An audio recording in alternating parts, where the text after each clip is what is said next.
Zuckerberg seems to have made the strategic decision to take Meta more in an anti-woke direction, and I want to talk about what effect I think that will have on the art of comedy. We're going to talk about where Meta and comedy are now, what Zuck is saying about how he wants to change things, and then where I think it'll go, and what I think young comics should do. Now I'm going to be predicting the future here, which means I'm certain to be wrong in ways ranging from negligible to categorical, but let's give it a shot anyway.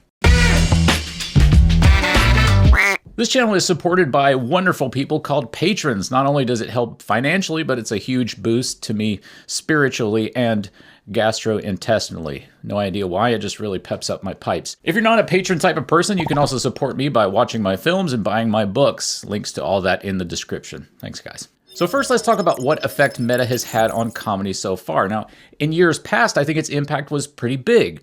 I'd say Facebook is primarily where the concept of boomer humor flourished.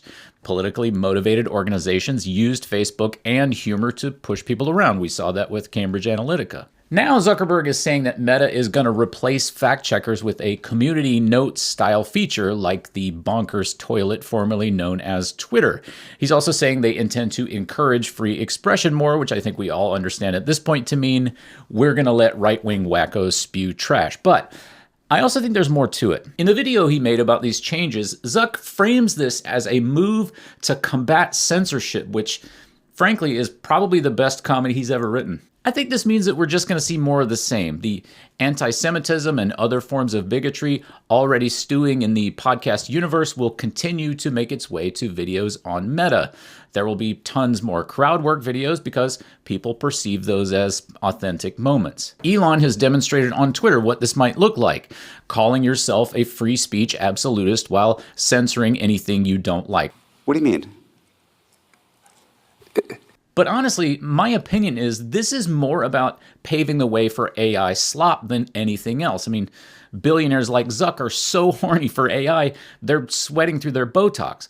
They and their companies are on the far side of the enshittification curve now, and they know it. But as long as there are people out there dumb enough to believe anything on social media, Meta can still wring value out of advertisers if they can find a way to show ROI. This is where AI comes in for Meta, posting slop to social media and then having AI read the slop so it looks like ads work. This will not work forever. Eventually, advertisers will look at Meta's reported ROI against their own internal data and realize the delta is growing. But by using AI to reduce the cost of producing the slop, Meta will have a huge margin on that game for a while. Ultimately, while I think this will create a market for social media that has functioning moderation, such as we've seen with the rise of Blue Sky, I think for the most part, the continued right-wing spew and AI slop will drive a lot of people off all socials.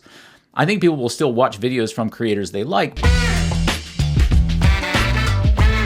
but I don't think they'll interact like we did in the 2010s. I mean, what would be the point? You're probably talking to an AI. I think this will create a larger market for in-person experiences. But I think the size of those experiences will stay small because in America, if you're at a gathering over, say, 50 people or so, you will have the thought at least once, I hope there won't be a mass shooting. Hope no one drives their car into the crowd. If I were a young comic right now, I think rather than trying to get past at legacy comedy clubs, I would be trying to hold my own small, private, pop-up style gatherings. I'm talking 10 people in a dorm room or 20 people in a garage. I think I would rely on old school grassroots marketing with stuff like, flyers and word of mouth. If you charge people $20 and one person shows up, that's more money than you'll get paid for comedy in the first 5 years of doing it the old school way. If you're feeling like you're sick of the grind of doing mics, dealing with drunks, editing videos, putting them on socials, getting no response, well, yeah, it sucks. Even if you get 1,000 views or something, what's that worth? You can't pay rent with views, but it doesn't have to be that way. Now, making people laugh is always going to be valuable. Let's find a way to cut off the parts that suck. Let's change the game. Hey, thanks for watching.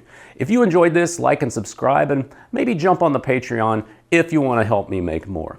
And if you want to talk about comedy writing with people who are trying to do it in a constructive way, we also have a Discord channel.